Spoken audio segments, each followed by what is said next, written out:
एक मोठी घुसळण चालू आहे असं ते म्हणतायत आणि खरं तर मला असं वाटतं की प्रत्येकाच्या मनात माझ्या इतकेच खूप प्रश्न असतील आणि कधी एकदा आम्ही तुम्हाला वादविवादाचे प्रश्न विचारतोय असं पण प्रत्येकजण कदाचित मनामध्ये एक वाट बघत असेल. पण मला खरंच तुमच्याकडनं हे ऐकताना बरं वाटतंय की काहीतरी बदलतंय, काहीतरी एक भविष्य आहे आणि ते भविष्य सगळं असताना एक आणखीन महत्त्वाचा प्रश्न, तुमचे जे दोन आवडते विषय आहेत, एक म्हणजे कायदा लॉ हा विषय तुम्हाला आवडतो आणि दुसरा म्हणजे अर्थ हा विषय तुम्हाला आवडतो. एकीकडे ही एक भविष्यवेधी अशी तुमची वाटचाल आहे, दुसरीकडे जे हार्डकोर पॉलिटिक्स आपण ज्याला म्हणतो, जे जमिनीवरचं पॉलिटिक्स आहे तिथली सगळी कसरत सुरू आहे. सगळ्याच राजकीय पक्षांमध्ये, सगळ्याच नेतृत्वांमध्ये ही कसरत सुरू असलेली बघतोय आपण. या कसरतीमध्ये तुमच्यातला अर्थविषयक अभ्यासक आणि लाडकी बहीण सारखा एखादा ज्याला लोकोपयोगी अशा अर्थाने जी योजना समोर येते, अनुदानाचा विषय येतो, 46,000 कोटी रुपये आज तिजोरीतले सरकारचे जातात, त्याच्यावरनं बरेच जण आक्षेप घेत आहेत. तुमचं त्याच्यावरचं काय मत आहे असं तुम्हाला वाटतं की खरंच अशा प्रकारे पैसे दिले लोकांना, अशा प्रकारे जर का गरजूंना हे असे पैसे गेले तर त्याचा खरंच फायदा राजकारणात होईल असं तुम्हाला वाटतंय?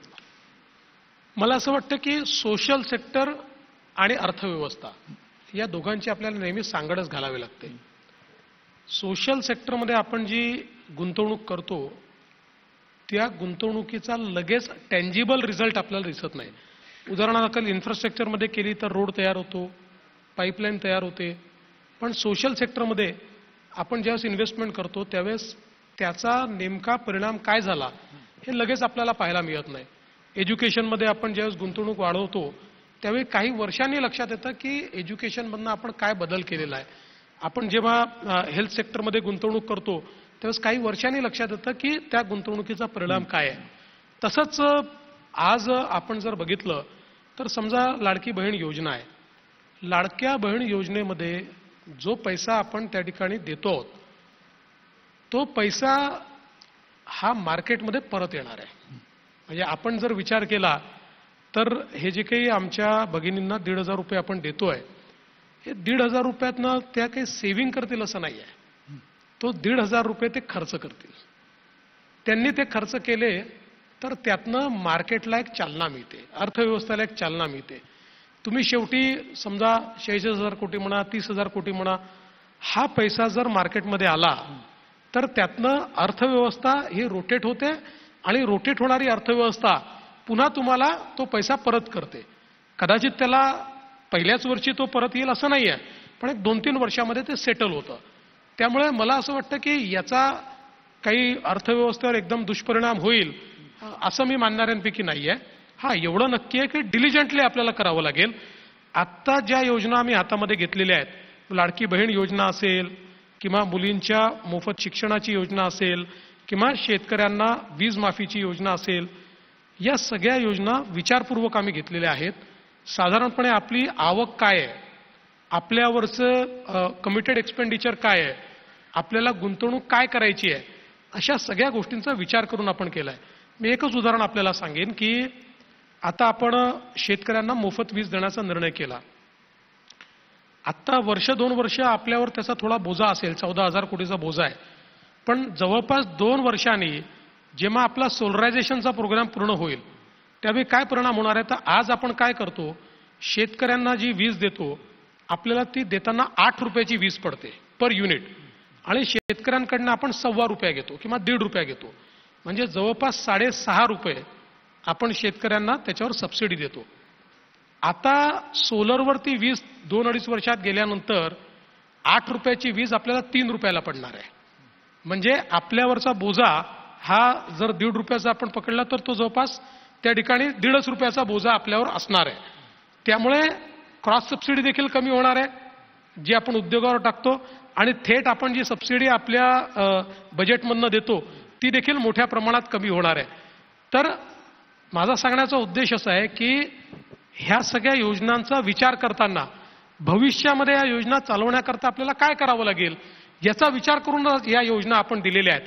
हे कदाचित होऊ शकतं की तुम्ही सोशल सेक्टरवर गुंतवणूक केल्यामुळे तुमचं इन्फ्रास्ट्रक्चर सेक्टरवरची जी गुंतवणूक आहे त्या गुंतवणुकीत जसा रिटर्न तुम्हाला येतो तेवढा फास्ट रिटर्न येत नाही. पण मी तुम्हाला सांगतो की काही वर्षांनी तुमच्या लक्षात हे येतं की ही गुंतवणूक योग्य आहे, या गुंतवणुकीचा आपल्याला फायदा झालेला आहे. हे सगळं जे चित्र आहे, या चित्राच्या बरोबरीनं पुन्हा एकदा ज्याला आपण म्हणजे जमिनी वास्तव म्हणतो, त्या वास्तवामध्ये पुन्हा एकदा जो आज विषय सुरू आहे महाराष्ट्रात, खास करून मराठा आरक्षण, ओबीसी त्याच्यावरचा विरोध, धनगर आरक्षण, हे सगळं जे जात आधारित राजकारण त्याच्यामधनं साहजिक होतंय, त्या जात आधारित राजकारणाकडे तुम्ही राजकारणी म्हणून कसं बघताय? कारण त्याच्यामुळे दिसतंय की महाराष्ट्रात खूप मोठा तणाव वाढलेला आहे. नाही, पहिल्यांदा तर एखाद्या जातीच्या समाजाच्या लोकांनी आपल्या अधिकारांकरता आंदोलन करावं यात काही वावगं नाही आहे.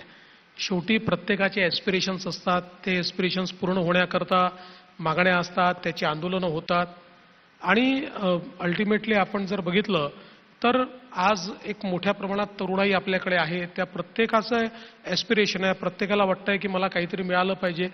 त्यातनं अशा प्रकारचे आंदोलनं उभी राहतात. माझ्याकरता चिंतेचा विषय एकच आहे की आत्ताची जी आंदोलनं चालली आहेत त्याच्यात बऱ्याच वर्षानंतर पहिल्यांदा समाज दुभंगलेला पाहायला मिळतोय. म्हणजे ज्यावेळेस आपल्या मराठवाडा विद्यापीठाला भारतरत्न डॉक्टर बाबासाहेब आंबेडकरांचं नाव देण्याचा निर्णय झाला, त्यावेळेस एक समाजात आपल्याला दुफळी दिसली. खूप वर्षानंतर ती जखम समाजाची भरली गेली आणि ती दुफळी आपली संपली. त्या ठिकाणी जे काही त्या काळात परिस्थिती तयार झाली होती, दंगे झाले होते, एक प्रकारे गावागावांमध्ये भांडणं झाली होती, पण हळूहळू समाजाने ते ओव्हरकम केलं आणि तो विषय संपला. पण आज पुन्हा तशाच प्रकारची दुफळी आपल्याला समाजात पाहायला मिळते. मला सगळ्यात जास्त चिंता त्याची आहे, कारण आंदोलनं होतात, आंदोलनं संपतात, कधी ती यशस्वी होतात, कधी अयशस्वी होतात, कधी मागण्या मान्य होतात. पण हे सगळं झाल्यानंतर महाराष्ट्रातला समाज हा एकमेकापासून दूर गेलेला आहे आणि विशेषतः जे समाज गावगाड्यांमध्ये सातत्याने एकमेकासोबत राहिलेले आहेत, असे समाज एकमेकापासून दूर जाणं म्हणजे मी असं म्हणेन की छत्रपतींचे जे मावळे आहेत 18 पगड जातीचे, त्यांनीच आता एकमेकाला पाण्यात पाहणं, एकमेकाचा दुस्वास करणं, अशी परिस्थिती महाराष्ट्राला कधीच प्रगतीकडे घेऊन जाऊ शकत नाही. ते मला असं वाटतं की या सगळ्या आंदोलनांमध्ये मनं दुभंगणार नाहीत. हे कसं आपल्याला करता येईल? कठीण आहे, पण हे करण्याचा प्रयत्न आपण केला पाहिजे. पण तुमचं नाही मन दुखावलं ज्यावेळेला तुम्हाला या आंदोलनाच्या वेळेला तुमच्या जातीवरनं बऱ्याचदा बोललं जातं, तुम्हाला बऱ्याचदा त्याच्यामध्ये तुमची सुद्धा जात आडवी येते त्याच्यामध्ये आणि तुम्हाला टार्गेट केलं जातं? ते मी तर त्याला पॉझिटिव्हली घेतो की महाराष्ट्राच्या राजकारणामध्ये देवेंद्र फडणवीसवर बोलल्याशिवाय कोणाला राजकारणच करता येत नाही, अशा प्रकारची अवस्था आज महाराष्ट्राच्या राजकारणात तयार झाली आहे असं मला वाटतं. म्हणजे मला जर टार्गेट केलं तरच आपल्याला राजकारण करता येईल असं विरोधी पक्षांना वाटणं, असं अनेकांना वाटणं, याचाच अर्थ कुठेतरी तुमच्या शक्तीला ते अॅक्नॉलेज करतायत असा त्याचा अर्थ आहे. पण एक गोष्ट मी तुम्हाला सांगतो, माझ्या अनुभवातनं सांगतो, जात ही राजकारण्यांच्या मनात जास्त आहे, जनतेच्या मनात कमी आहे. जातीचं राजकारण हे जनतेच्या मनात नाही, ते राजकारण्यांच्या मनात आहे. आणि त्यामुळे हे जे काही या ठिकाणी आपल्याला पाहायला मिळतं, ते मला जे काही टार्गेट केलं जातं त्याच्या पाठीमागे त्यांना असं वाटतं की अशा प्रकारे मला टार्गेट केल्यामुळे त्यांना फायदा मिळेल, पण असा त्यांना फायदा मिळणार नाही. त्यांनी मला कितीही टार्गेट केलं तरी लोक माझं मूल्यमापन मी इतक्या वर्षात काय केलं याच्या आधारावर करतात. आता माझा सवाल आहे, मराठा आरक्षणाच्या विषयामध्ये मराठा आरक्षणाच्या आंदोलनाची सुरुवात कधी झाली? अगदी आपण जर विचार केला तर 1982 साली स्वर्गीय अण्णासाहेब पाटलांनी तत्कालीन काँग्रेसच्या मुख्यमंत्र्यांना जाऊन सांगितलं की मराठा समाजाला आरक्षण मिळालं नाही तर मी माझं जीवन संपवीन, आणि त्यानंतर त्यांनी अक्षरशः स्वतःला गोळी मारून आपलं आत्मबलिदान दिलं. तेव्हापासनं इतकी वर्षे आंदोलन चाललं होतं पण मराठा समाजाला आरक्षण मिळालं नाही. मराठा समाजाला पहिलं आरक्षण मी मुख्यमंत्री असताना मिळालं. ते आरक्षण मिळाल्यानंतर मी ते हायकोर्टात टिकवलं. मी जोपर्यंत मुख्यमंत्री होतो तोपर्यंत सुप्रीम कोर्टात टिकलं.